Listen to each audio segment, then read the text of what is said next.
I'm Karina Chung. I'm a senior. I study computer science and statistics. Hi, my name is Alice Jacob. I'm a senior at Harvard College and I study economics and psychology.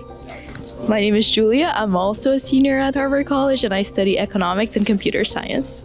So I'm Andrew Morrissey. I'm a senior and I study electrical engineering. I was really excited by the opportunity for mentorship. I think that was the biggest draw of the program for me, as well as just the support that the grid provides and this demo day. The access to mentors and people in the industry. They shared information about the program and we were immediately compelled to join as we are trying to meet new people in the space and just get feedback on what we're working on. So this was an idea that I already had, but the program really helped me sort of refine which aspects of it are actually commercializable or actually have a potential to grow beyond the lab.